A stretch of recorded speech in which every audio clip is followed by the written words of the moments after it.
Welcome everybody to another D-Rock Woogs live chat. This is Daryl D-Rock right here. Hey, what's going on, Woogs? What's going on, people? So we're just going to get into another freestyle today, and we're going to talk a little bit about music, just a little bit of random thoughts. These are going to be definitely my opinions, Oh yeah, based for sure. that's all I can give at this point.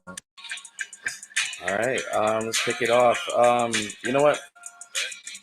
When you were growing up, and you were you got to the point where you were like a teenager or like where your adult your parents let you listen to your own music.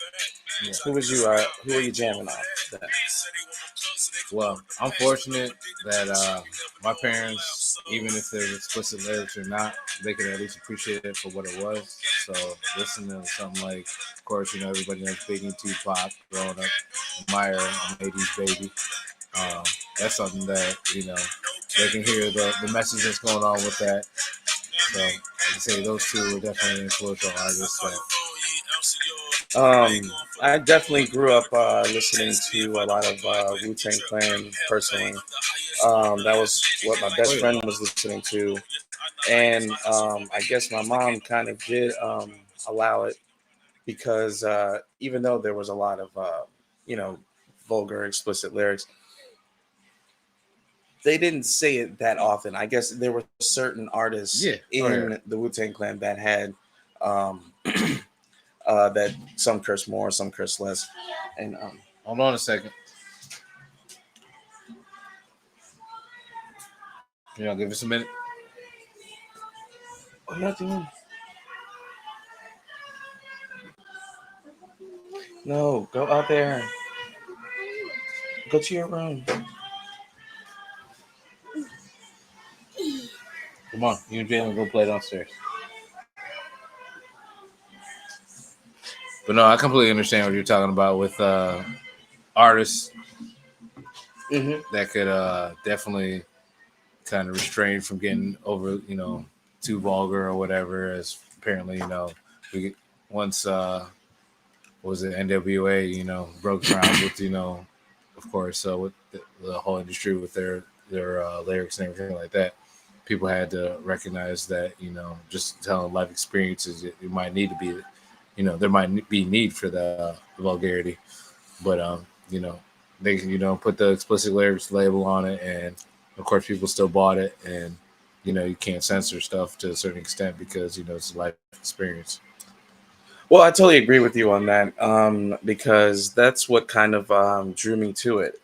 What they were talking about in most of their songs and stuff like that. Excuse me, I was out there in in the streets too, and I could see what they're talking about, and that's why they made it relatable to a certain group of people. Yeah.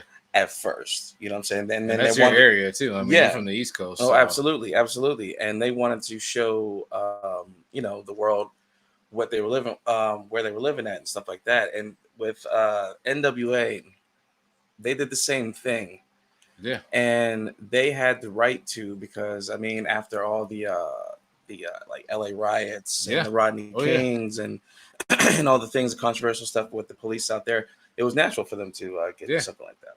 I mean, we got to speak through our music, and that's sometimes the best way to go about it, because if you say it, if it's to a cop's face or to your boss's face or something like that, and speak your opinion, you got to answer to the consequences, and unfortunately, not every person is in a situation to be able to do that, because financially, especially now, times are hard, and you might have to bite your tongue, and music is something where somebody like DMX, or listening to other people where you can feel their pain, and they can relate to you, and that's where it's a matter of like we talked about NWA, you felt the pain coming from the West Coast, and I grew up in the Midwest, Wisconsin, and that's an area where it's just like we still suffer too as well, but it's a matter of we might not have as many artists as the West Coast or the East Coast to speak, or might be well known as some of the other artists. It's a matter of just we all got a story to tell. Absolutely. And so I guess we're gonna get back to the music tip. So Did you already say who I kind of influenced said you on Biggie that and tip? You Pac said Biggie and because, Pac. like I said, I mean, growing up like I said, Wisconsin, like there's the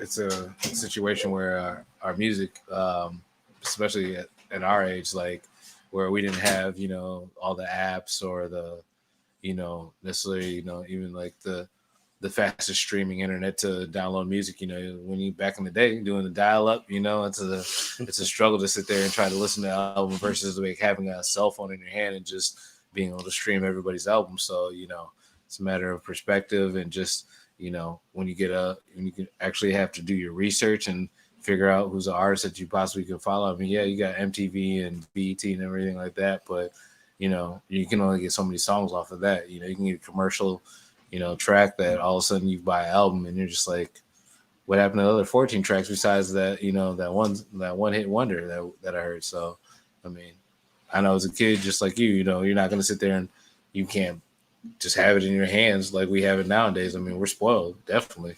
But unfortunately, the artists are taking a huge hit for that. Yeah, and I was watching a documentary. I'm not sure if I even know if I fully remember how that was explained. It was like um, they get paid on like sponsorships now. They get paid with these multi deals like Spotify. They get paid with like I think at one point Jack Harlow said he does anything that New Balance does. Yeah. So he's getting shoe deals. There's colognes. There's God knows. There's cigars. Who knows?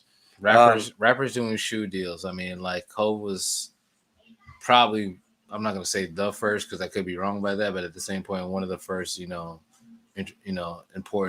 members of that whole option being even there for most artists, in my Oh, opinion. don't forget. You gotta throw it up for the P Millers.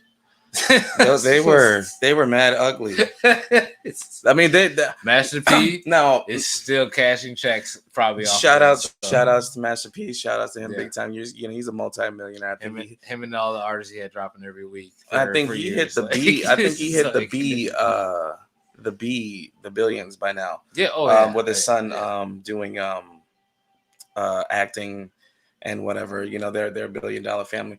But to be honest with you, yes, they were gross and disgusting looking. But I'm gonna be honest with you.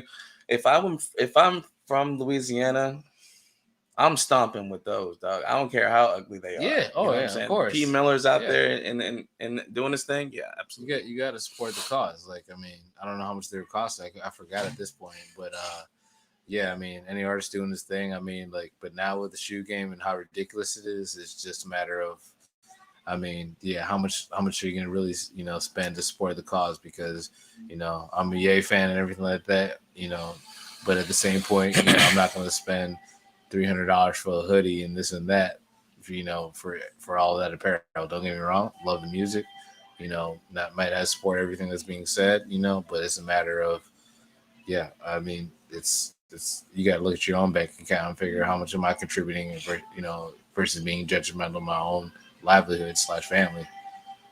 Yeah, you can't be throwing the fist up with and then going broke. Yeah. You know what I'm saying? Which is no, I don't want to seem out of context. So I'm not trying to hate on people that would go broke for a cause. I'm just saying I wouldn't recommend putting yourself in a position that would set you back. You know what I'm saying? So I'm saying if the new Yeezys come out and what have you, and they're $1,500 and what have you. Yeah, exactly. If you got it, spend it, because half these kids these days, they got it and they spend it. Shout outs to them. Me personally, I look at like the newer artists, the hungry artists, the newer class that, okay, you're doing something. Yeah, I'm going to go ahead and buy a shirt, buy a hoodie, this and that, try to support your cause versus being like, okay, I went to the, Ye concert and dropped, $700, $1,000 at the concert or whatever versus, giving somebody $50, $100 a shirt or whatever and supporting their cause and looking at it as, okay, well, if they got a couple thousand fans, that's going to add up to something for that small artist versus, using Ye as an example, of course, Bank Out took a hit recently, but before that, I mean, it wasn't a non-factor. My little $300-$400. Absolutely.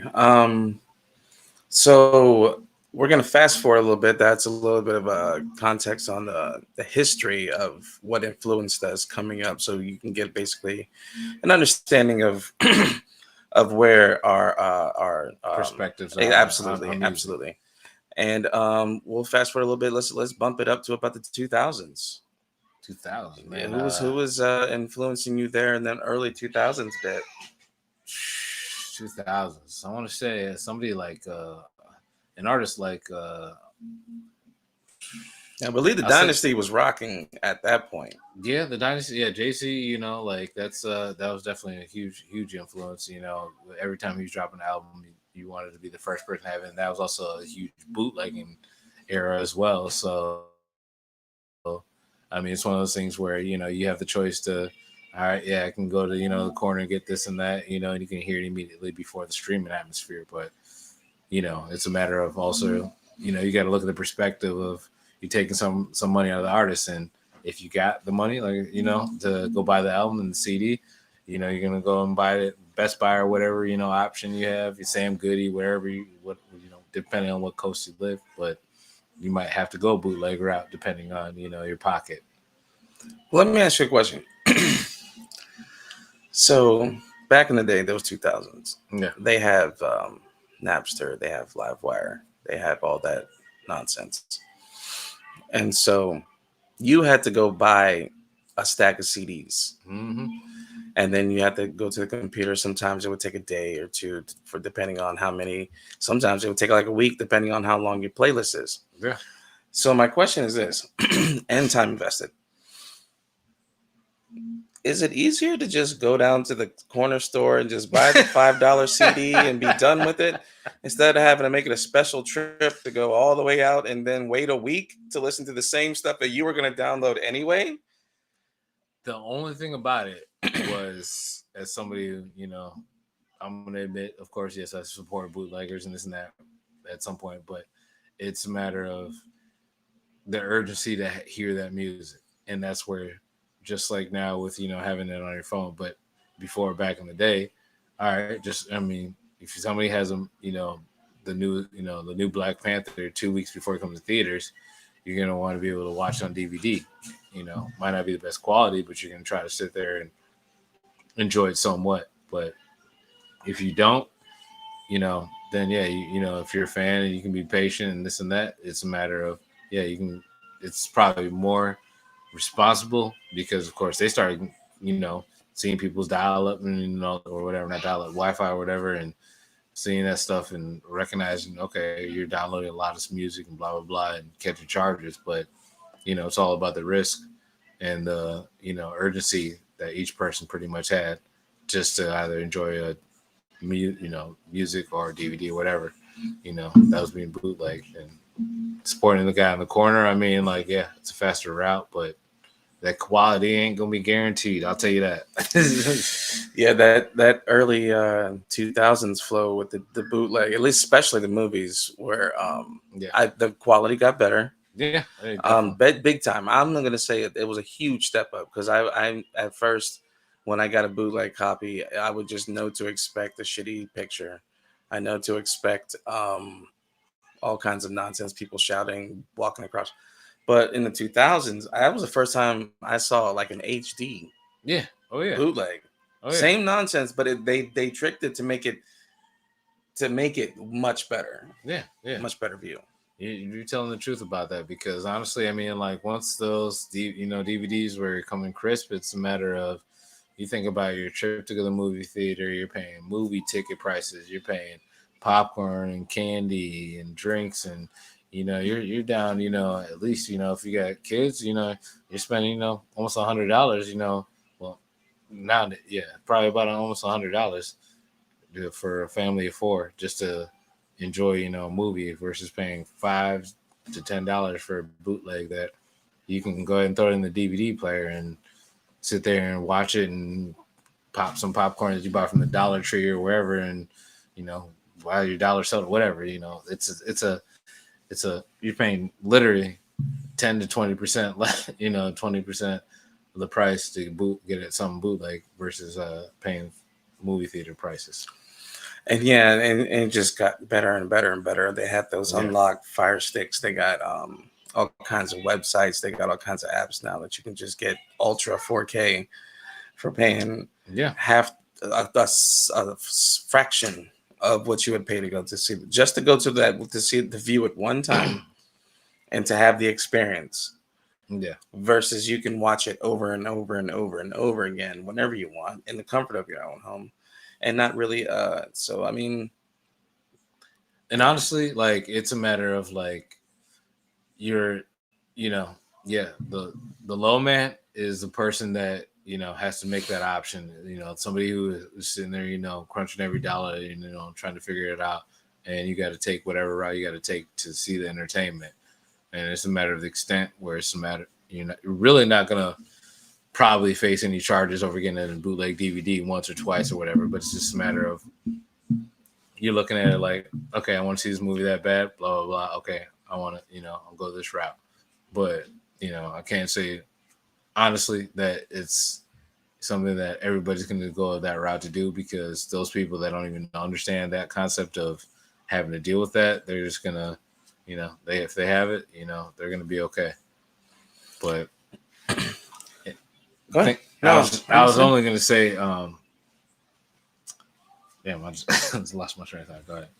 Um, no, I was just gonna let you finish the topic. I didn't really have anything lined up, but since we're sticking on that little, we're still on the music tip right here. Um, so I mean, what kind of what kind of music influenced you? You said a little bit about Jay Z and stuff like that, but I mean, was that a little bit? Well, I mean, as far as me, like, you know, my my original, in the early '90s, like I said, it was Pac and Big and everything like that, and then 2000s, I ended up, you know, hearing a little bit more what they called backpack rap, and that, or hip hop or whatever, and that was, Kanye and Talib Kweli, Mos Def, Common, those kind of artists that all of them are from the Midwest. A couple from Chicago, a couple from Ohio, Cincinnati, whatever. I think Mos Def Brooklyn, but it's just a matter of there's more conscious rap, and that was a situation where you know hearing people one from the area, surrounding areas from my state, makes it more relevant, because I'm not gonna say I can't relate to what was going on in the West Coast and the East Coast, but it's a matter of it wasn't prevalent in my area. So I mean, you gotta look to the culture that's around you, and in my opinion, yeah, those are the rappers that felt like they could respond, or they could, you know, they had lyrics that based truth to the area that I was around.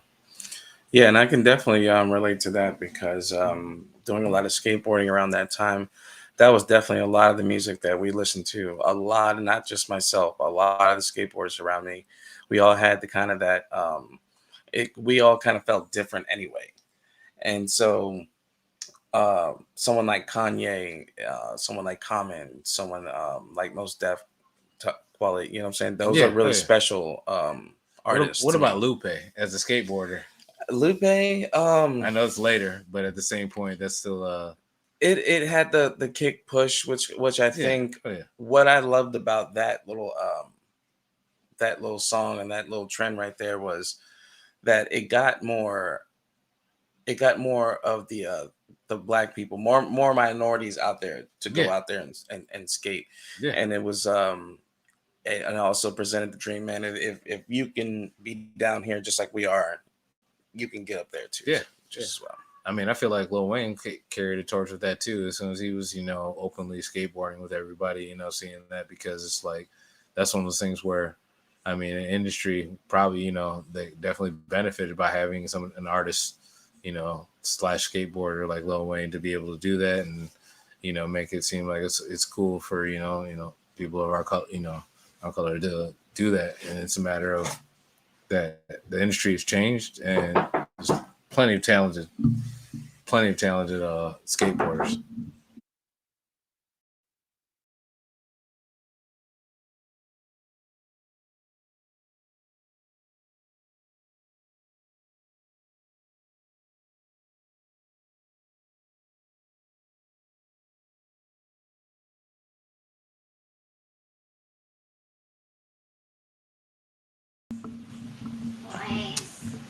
But You were saying? long story short, I was pretty much getting to just the impact of hip hop and skateboarding kind of like combining. Because I mean, like I said, Lupe was the one I was originally talking about, but the Lil Wayne, the Pharrells, the whether it's their brands that they support and this and that, like they brought different kind of genres to the hip hop industry, and just having that flow and that their thought process and music was exposing to other industries. And it changed a lot of things, like as far as fashion. It changed the way that they do toward their clothes. And like the shoes look different. They look more like some of them look like Nikes, stuff like that. And we're still talking about like the mid 2000s before Nike became a sponsor, or New Balance became a sponsor, or Adidas became a sponsor. This is before then. Yeah, The shoe industries were making their shoes to look more of that urban look, try yeah, to to grind off that demographic right there. So but I mean, to me, it looked fire because now you, like you said, you clash them together. yeah, You got the hood presence right there, mixed with the skateboarding presence, mixed with people that are not exactly all that makes Kanye West. yeah. That's who Kanye West would be. He would be. He's your friend. He does his thing on the side, but at the same time, he's a special person or a different person. Yeah. So No, yeah, I completely agree with that. That's where it's just like, it's just like you brought up, Jack Harlow, doing like New Balance and this and that. It's like, not gonna lie, like New Balance has struggled to, reach the the minority or, the black, support. I know they got a couple basketball players right now, but and I'm not saying Jack Harlow's gonna bring that, but it's just a matter of like as a rapper to go with New Balance, like that's a bold move to make. It's kind of like when Kobe went from Nike to Adidas. That's not necessarily going to be something that's going to reach is easy, but it's a matter of you got a good product, you got a good mentality, to bring to the table. It's a matter of you just know how to put your pieces or your puzzle together to do what you want to do, and that's one of the things where some of those contracts, like they know they're going to stretch that dollar for you to try to educate for this and that brand, but you know just like you said, P. Miller. Hey, he knew he had music. He knew he was going to get those shoes sold by somebody.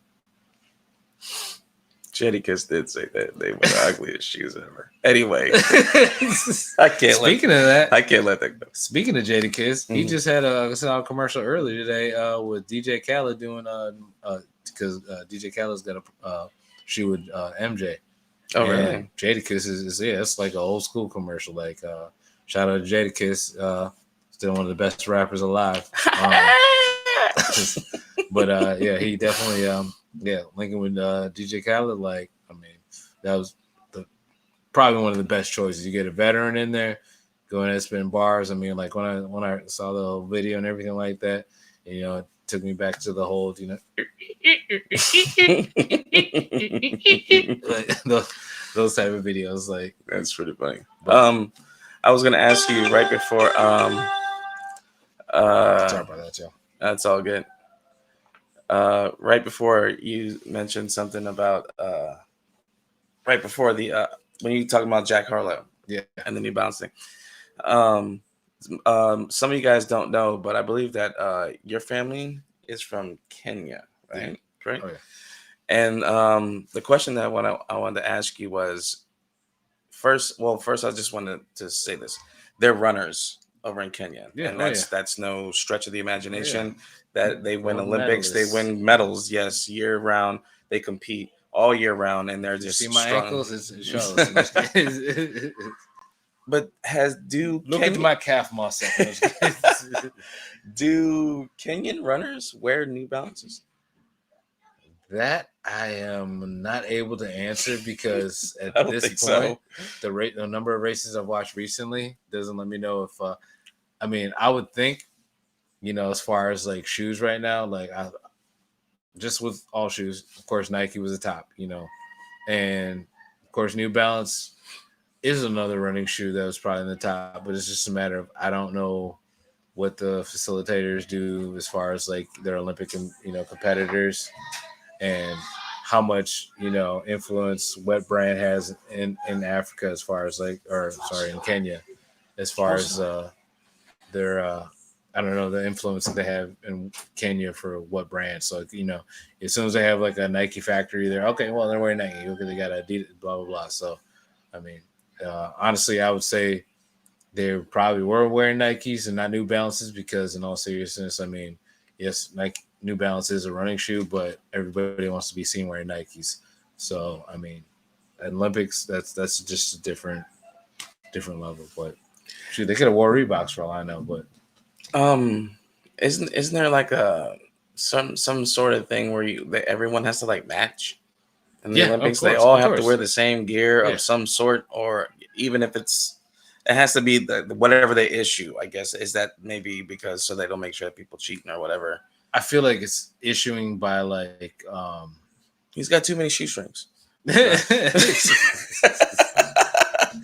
I think as far as like whatever the walks with in the beginning of the introductions, of course there's more uniform, but then there's like as far as performance, you can't tell LeBron to put on some Kobe's, recipe Kobe, but yeah, in the middle of an Olympic game because when he was in Adidas or blah blah blah, back in the day. But yeah, I feel like they gotta let every Olympic athlete probably perform in the shoes that they feel adequately performing in. But I mean, I don't know. Rules could change. I mean, because at some point they were clearly letting steroids go. So yeah, now that things are changing with all policies and everything like that, I think they're definitely gonna have to get something together as far as being uniform. As far as cheating too in the Olympics, it almost seems like some country gets banned every year, or some team gets some sort of reprimand every single year. Just a moment.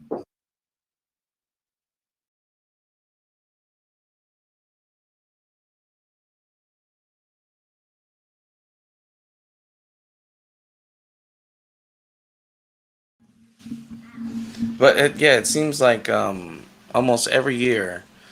I think it was Russia one year. Mm-hmm. It was China another year. God knows during the Cold War era, I'm sure Reagan was just saying Russia did everything. Oh yeah.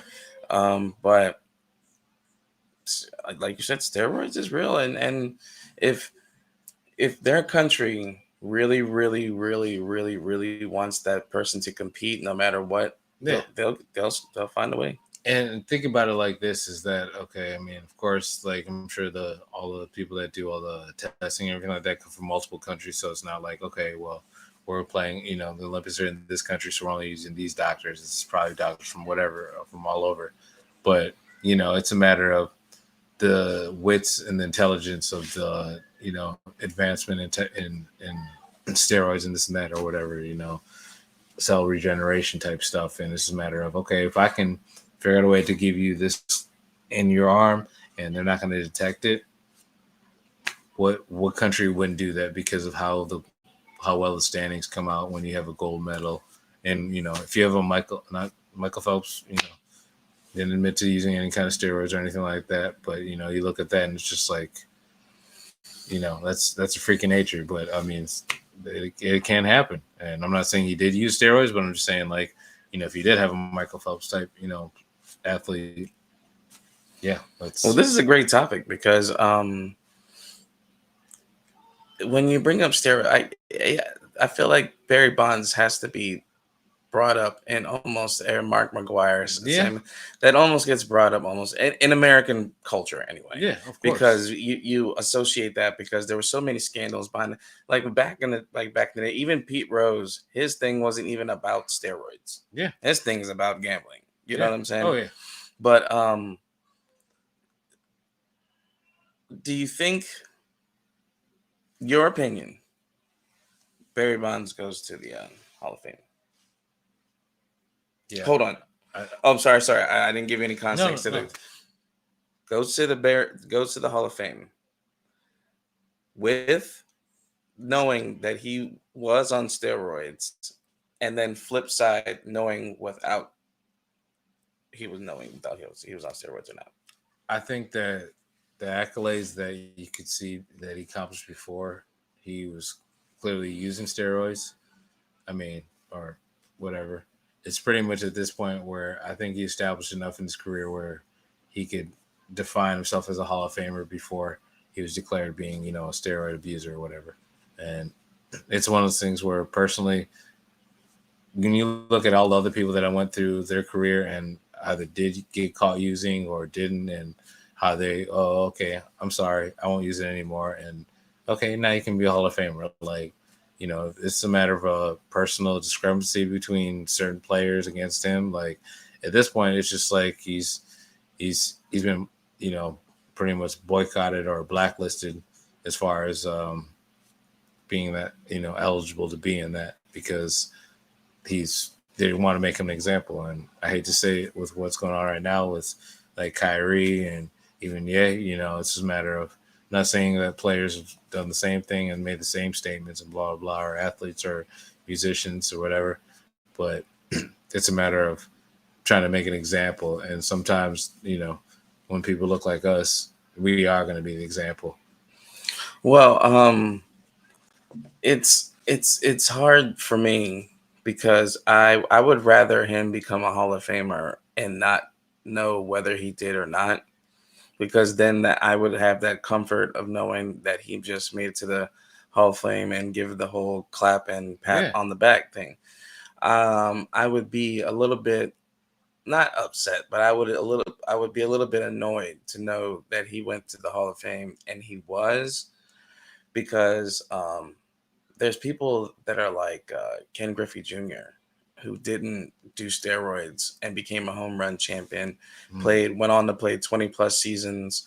He was a great person. He was a great, not to say that Barry Bonds wasn't a great person, but Ken Griffey, I would say, would be like your freaking cousin that you never knew. That's the kind of vibe I get off of Ken Griffey. Like you'd see him at a barbecue, but, oh hey bro, what's going on? That's the kind of person I believe he was. But once again, like he didn't have to use steroids. Yeah. But then again, you gotta appreciate what do we know of? He could have had back then. There could have been a loophole. He could have made through. Boom. He hits 60 home runs a season.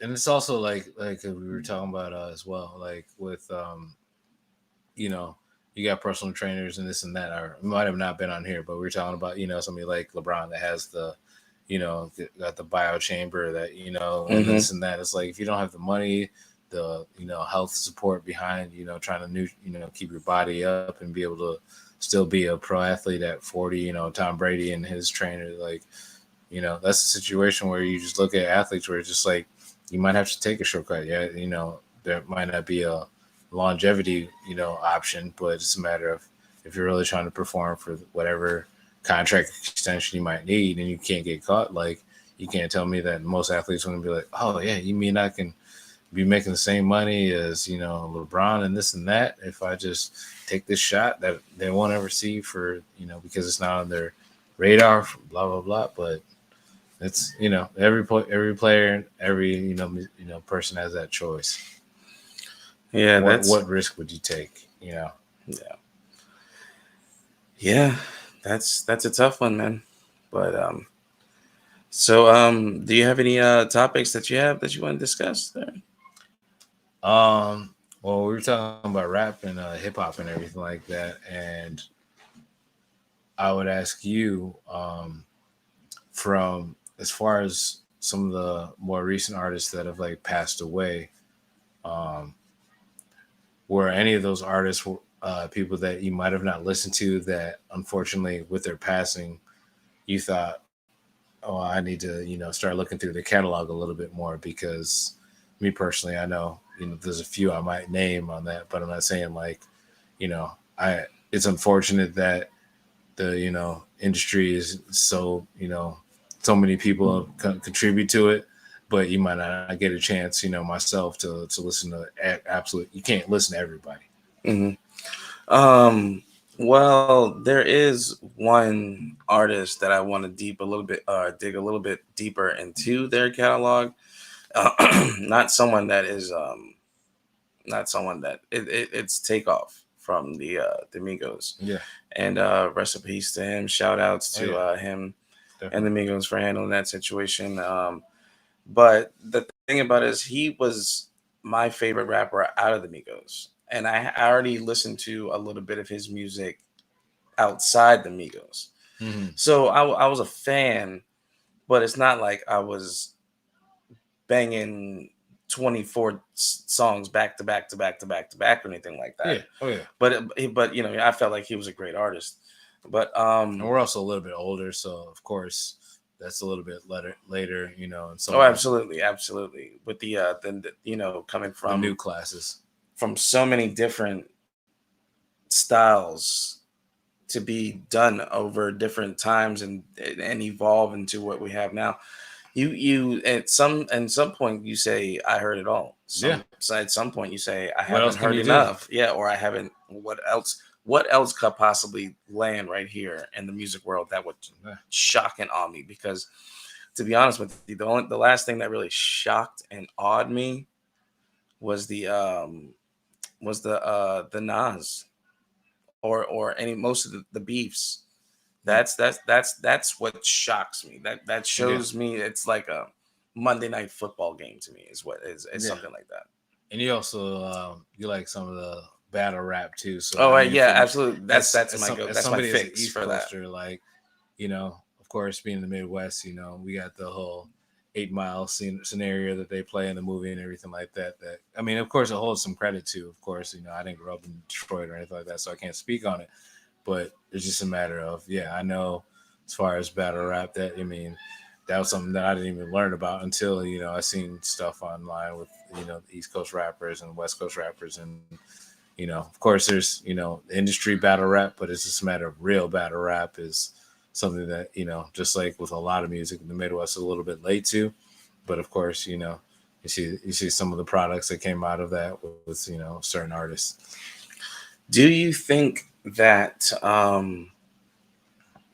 people go to Eminem's old trailer park and try to move there out of nostalgia, out of a down and out rapper, just like I need a rebirth, I need a restart, moves to the old trailer park, eats the mom's spaghetti, and then throws it back up, and he's like, I'm hungrier than ever. I'm gonna go ahead and guess that that part of where he lived has probably been gentrified to the fullest, and they were like, okay, well, we are gonna, you know, now that people want to live where he lived, let's just go ahead and build a 20-story condominium, and you all lived where or Marshall Mathers grew up. But We'll have a little plaque right there at the yeah, bottom when oh you yeah, walk just in that says Eminem lived give him here. a little star, you know, Hollywood star right there. Like this is where Eminem grew up and took his first step. Oh, that's funny. It's like a map, and it's just like here's Motor City, and it's like you are here, and it just shows a picture like Eminem on side. I don't know if you know, he's got a restaurant now. It's called Mom's Spaghetti. So you know, No way, serious. That's gonna be at the bottom of the condominium. It's gonna Mom's Spaghetti. So you're eating Eminem's product on top of it. Meatball specials all day. Yeah, Yummy, yummy. I don't know if you listen to his lyrics, but I don't know if you want Mama's meatballs. So, but no, I'm just kidding. Yeah, and shout outs to Eminem because if you throw up, you get a little bit better at rapper. Yeah. Oh yeah, definitely. Your style gets tighter. You know what I'm saying? That you were full and then you threw up, and then you get, you know what I'm saying? Yeah. Ooh, you suppress that whole spaghetti. Done. You're might have to eat something later because you probably be hungry, but still. Yeah. Do it Eminem's way. Throw up the spaghetti first, and then start spitting. Bars gonna be fire. That's how you win a cipher. Dude, easy. Easy. You see what happens in the cutscene in the movie when he was working at the plant. They didn't show him duck all the he just heard it right into the little garbage can. They see he killed him out there. Yeah. I'm telling you. Throw up the spaghetti, you good. What was it? Was it Dante Culpepper who had carry? But anyways, but as far as like a hip hop artist, I know I brought up the question, and I was going to answer my own question as far as artists that have passed away. Takeoff, that was a good answer that you gave, and I would honestly say Young Dolph, you know, was somebody who I personally hadn't listened to a big portion of the catalog, and of course, you know, hearing the mainstream stuff, you know, it was hard not to, but it was, you know, somebody who I just hadn't really dug that deep into albums and this and that. But I mean, both of them, I mean, you know, rest in peace. And, it's definitely it's unfortunate to learn more about an artist after their passing, but I think that's also going to bring more people respect to the game, because they're going to be like, I'm not going to be his fan when he's, I don't want to be his fan after he's gone, but you can't guarantee that for everybody. You know who's a big fan of Young Dolph? What's that? Gucci Man. Gucci Mane. Did you know that? Like No. as soon as he died, he had a song called "Long Live Dolph." It's pretty fire too, by the way. And he was literally like, I cried, and like he was like literally like heartbroken for real. If you listen Yeah. to that song, um, Young Dolph, I listened to a couple of his songs. I got them on my phone right now, so I jam them, on and on. But that's someone who I'd also like to dig a little deeper into, because Yeah. I want to listen to some of his older Memphis stuff, When all he first got blow the dust off of some of that real shit that he used to spit back then when he was hungry. what I would like to say, the college dropout for Ye, like for most artists, because it's like when you have those first couple albums, it's, I mean, especially if you're actually a follower of them. I mean, of course that was much more mainstream, but it's just a matter of you can hear their hunger for the industry, and you got to respect it. And I'm not going to say everybody goes commercial and this and that, but at some point it's a matter of the product has to be, calibrated different, just based on the money that's coming in from what direction and what brand or whatever you're supporting, and blah, blah, blah, and who you got to please. Well, if you're hungrier and you're down in the trenches, like most rappers someone starts flexing that money. Yeah. Either you're gonna be a stand-up person and a rapper, you're gonna take it, or B, you're gonna fall off and lose your chance at grabbing the money by fucking up. Or C, you're gonna try to stick that person up. I can't believe that niggas do that shit. Yeah. Like someone gives them an opportunity and they'd rather stick them up instead of just going through with the joint. But that's not all rappers. I'm just saying, some people run that risk. But also being a humble person from the hood, and you get a little bit of flex on that money. Yeah. Shit, you want to run out that, you don't want that bag to run out. Yeah. You know what I'm saying? You're gonna chase the next one, and then on and on and on. Yeah, you ain't lying about that. I mean, I was just literally listening to Jeezy explain how he was sitting there, when he was part of Boys in the Hood, pretty much talking about how he was still, he was riding a Ferrari or Lamborghini, one of the two, and he was getting little $100 checks for shows with them, and he's sitting here, got his street money, and it's just like you got to respect that. It's a matter of like, not everybody's got it like that, but it's hard out here, and trying to sign that deal, it takes a lot of work. But he also put a lot of his own money, of course, into getting himself established, doing mixtapes for free and blah blah blah. Like the mixtape game, that made a lot of artists. Even somebody like me, like at my age, like I listen to Lil Wayne, but I listen to Lil Wayne more after he became more of a mixtape artist versus like don't get me wrong, 500 Degrees, it was dope, this and that, but I was listening to other stuff at that point, versus, some of the more street music. But, that's also, like I said, I'm from the Midwest, so Louisiana, we ain't listening to the same stuff. Just like Texas, you can be a platinum artist in Texas and be okay. Yeah, I used to love it when I used to walk down the streets when I used to live in the city in Baltimore. And you see a nigga that you don't even know, but he be handing out his own music. You know what I'm saying? Yeah. I support those causes. Yeah. And some of the music turned out to be tight. You know what I'm saying? Yeah. And most of them became weed dishes too. So I'm just saying, like, exactly. But you gave that man a little bit of bread to climb his to climb his ladder to get to this next rung or whatever. So what I mean, it's a positive. But I mean, to be honest, I heard a lot of good stuff.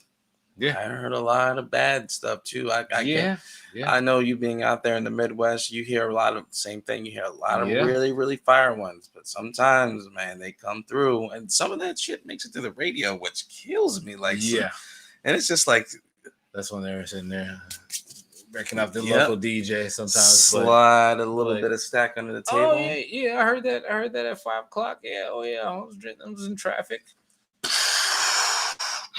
Dropping, 5. Oh, okay. All right. I guess we'll wrap it up here. Maybe we'll get a little bit of extra on after Yeah, whatever. So appreciate you, yeah, we'll be back. This is D-Rock, and Mooks all right. / Woogs. See you guys on the next one.